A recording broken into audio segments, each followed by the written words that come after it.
Hollywood has had a very significant stance in the world of cinema and has helped to establish many international household names. From Shirley Temple in the 30s to Monroe in the 50s, Hollywood is known for helping the careers of people of all ages and demographics. It doesn't just stop there. Asian superstar Jackie Chan and former governor Arnold Schwarzenegger both come from completely different countries and have even become popularized here in the States. Hollywood is known everywhere and often overshadows other great cultures. A lot of people overlook other unique and very cultural cinematic works from other countries. For instance, Egyptian cinema. Egyptian cinema is known as the Hollywood of the Middle East. Egyptian or Arabic films are representative of the real-life events that are happening around them at the time, teaching values such as family or loyalty. The film of Egypt follow a very common structure.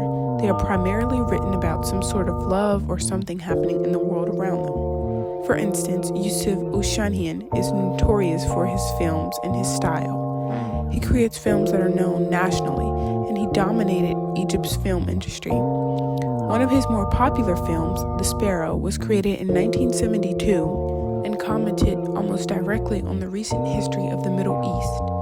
The film was centered around the Six-Day War that occurred 5 years prior to the movie's release. Ushanhian uses the film to represent the trials and tribulations that come with war. He does this by never actually showing the war.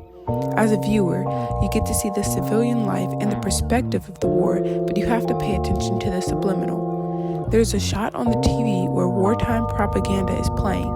It is lying to the civilians and saying that Egypt is winning the war.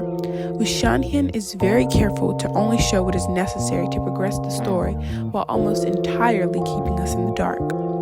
He creates an entire character that is the basis for everything happening, but the audience never gets to meet him.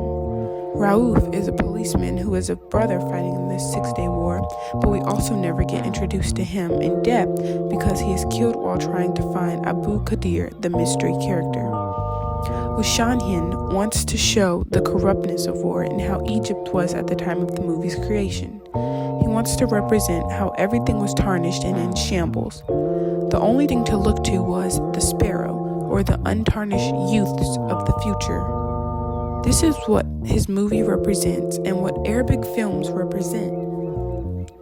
Change through influence in film. They want to teach a lesson that sticks and has great impact on the lives of the people watching the films. Ushanhian's film isn't the only film to do this. In fact, many Arabic films use this style to create lasting impressions.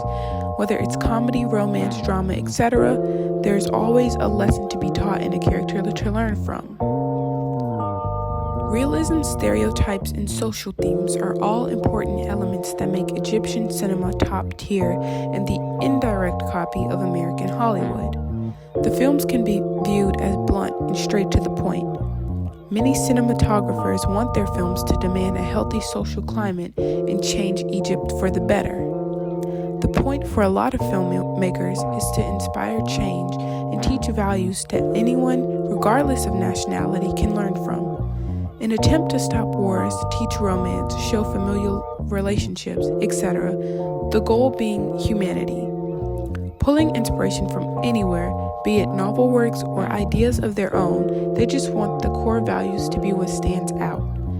They make works that generally fall into predictable genres but have happy endings, works that prove that taking action ends with peace. In Egyptian film history, the original works were short and unplanned. They released short news films. It was a valuable thing to be an Egyptian filmmaker because you were someone who could change circumstances. You could make an impact, something that a lot of people were afraid to do. You would be considered brave to make a film during these times because most of the films were in response to the wars of this period. Finally, it can be said that Egyptian cinema is a thing of wonder and the basis for what the world now knows as hopecore. Using real-life events around them, Arabic filmmakers create pieces that can inspire change and influence the younger generations to not repeat the same foolish mistakes. It follows a simple structure that includes a promising destination with twists and turns on the journey there. Creators such as Yusuf Oshanian have emerged to teach about the wars and the dangers that come with them, using strong metaphors and imagery to emphasize their points.